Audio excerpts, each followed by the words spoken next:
Ta-da. Oh, whisper thing. It's hot. Just all I got to say, you know. It's after some hours. It's dark out, and we're going into the longest day of the year here in southern India. So you know it's anyway. It doesn't matter. Hey, it's a Tuesday, I believe. It's a Tuesday, which means this is a States Day. You know, talking about stuff from the States. Now, every night I have a different thing. Like Wednesday is World Day. Thursday is Audio Drama Day, which is the best. Friday is like week wrap up. Saturday is whatever comes to my mind. Sundays is we're reading. We do a reading and then we riff off the reading. Mondays is a me day.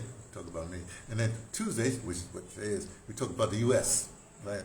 Now I'm going to be mercifully short, but like the U.S., you don't know if I'm lying or not. I'm just, I'll just say, see right there, it's my passport. I'm an American African with lineage, with DNA to the beginning of America when it was first conceived, which means which means I'm indigenous to America, one of my peoples, right? Plus I do have American Indian in me, that's right. But I'm also, because I have American Indian in me, I'm attached to this, to the United States of North America. Yeah, I'm talking the landmass, not the United States, the landmass that America is. Don't worry about that part. Look, let me tell you something, right? Back in the 60s, I mean, what just happened? This was, look, I've been interviewing people all over. I've been interviewing people since the 70s, since I was whatever. But I really got going in the 80s, you know. Not only would I do forums and interview people at the forums, but I would also go different places and interview people, right? Because that's what I do. I'm an archivist. That's what I do. Back in the 80s, there's one cat. And the other thing is somehow especially back then, people, I guess they just like me. I don't know. They let me hang out with them, you know. So I hung out in this artist studio one time. This cat. Now he became famous in the 60s. Now we're talking 80s now. I'm hanging out with him. Maybe it was the 70s. No, it was the 80s. And I was hanging out in the studio, whatever.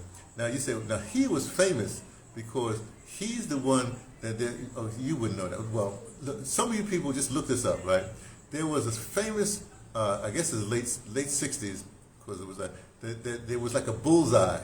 He made a bullseye, and they put Lyndon Baines Johnson, LBJ, the president at the time, as the face in the bullseye. He still had the bullseye, so he was the face of the bullseye. That's what it is, right?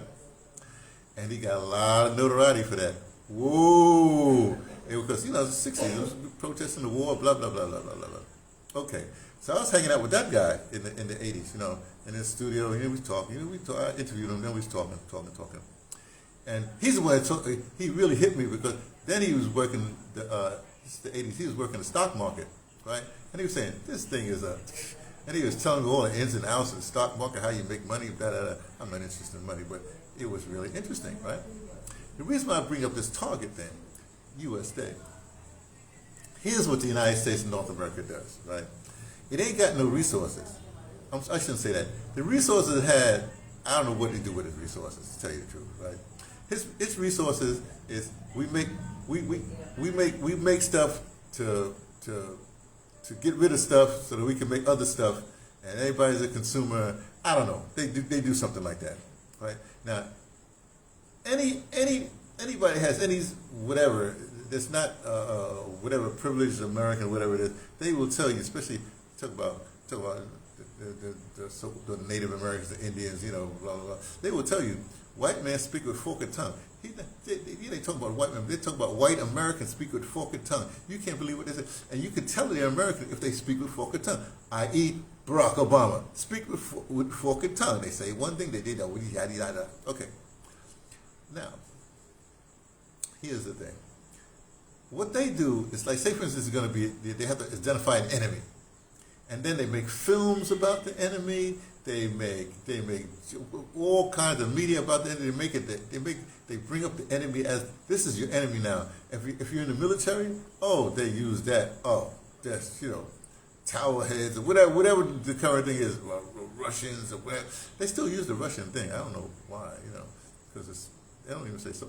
Anyway, the point is, they use the media. They use all kinds of things to say this now is our boogie. I mean, this is now is our enemy. I started to say boogeyman because that's what it really is. But so that's how they operate. They meaning, well, okay, I said I'm an American African, which means I'm an American by passport, but I'm African mentality, made in the South Bronx of New York City. Oh, there's a whole nother demonization. They demonize whatever it is. Oh, they demonize the South Bronx. The South Bronx, this is the funny thing. When the South Bronx, they was really talking about like Carter came to the South Bronx, about the South Bronx. No, Reagan came. But anyway, I think Carter was the first one that, whatever, Bush, everybody could talk about the South Bronx. Let me explain something about the South Bronx. South Bronx only goes up, the real South Bronx, I mean, it goes up on the west side, it goes up to about Yankee Stadium. And on the east side, it goes all the way over.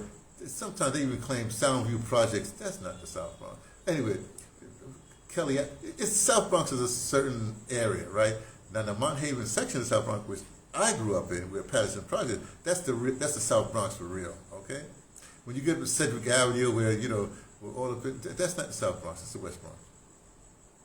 But by the time Carter and them came around, they wanted to say something, talk about the ghetto and deprivation or whatever have you. South Bronx came all the way from South Bronx, I guess technically 38th Street, 37th, hey, the river is about 134th Street, something like that, whatever. And then it's like don't worry about the part. But the South Bronx stretch from, let's just say 138th, that's the train stop thing, let's say 138th Street, where the bridges are, all the way up to Fordham Road. They was talking about that's the South Bronx. No. Because they label something and then they get you to say, oh, this is what it is. And if you hear about the South Bronx, it's bad, da, da, da. I would say one thing about the South Bronx. We were the last to be gentrified. That's all I have to say. You know, Brooklyn, Queens, well, they long gone. You know, Staten Island, well, you know, so all them people, Manhattan, of course, Manhattan. South Bronx, we tough. That was the thing. And in fact, they have rallies down in the South Bronx. Well, when they had one in St. Anne's, that's South Bronx. But they had one way up there. Anyway, the point is, that's what they do. They demonize, right? So when you hear something like Langley, I like to say it that way because Langley means a bunch of things now. When Langley, who's a general out of the Marines, and the Marines, their task is to kill. I'm just saying. Let me forget. When Langley says, "Oh yeah," in answer to some senator, some old senator who don't know nothing about no geography. That's the other thing. The states, Americans, they don't even know what America is, much less what the world is, right? So when he says something like, "Yeah, we got a dictator," or whatever they say, dictator, whatever they say, who could possibly be, you got to listen to what they're saying too. They're talking about Commander Ibrahim, I call him Commander Ibrahim, we're talking about Captain Ibrahim from the land of the upright people. Yeah, he's a problem. We got to protect, democracy.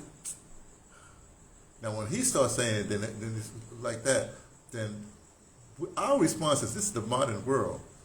If you really are against Americanism as adventures of spending I don't want to say the tax dollars, but spending resources, and when I say resources, I mean people, whatever, to go to Africa to address a little small country that's doing what America can never do, doing schools, doing roads, doing education, well I said schools already, doing employing the people, giving free health care, all that stuff that Burkina Faso is doing, and the Sahels that they're doing. You know something's up. Now here's my problem. You know that. When I say you know that, let me just talk to American Africans, or i.e. black people. Black people. Now, I'm not even talking black Republicans. They're whatever.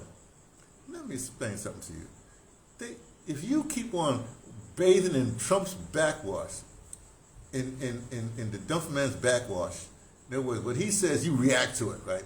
And then his agents, I saw something online. The regular, I shouldn't name names. I gotta name names, man. I saw it. Everybody sees it, right? Karen Hunter, stop it, girl. Just stop it. all of a sudden now they jump on Al Sharpton. Al Sharpton is just like jumping on the backwash of Donald Trump.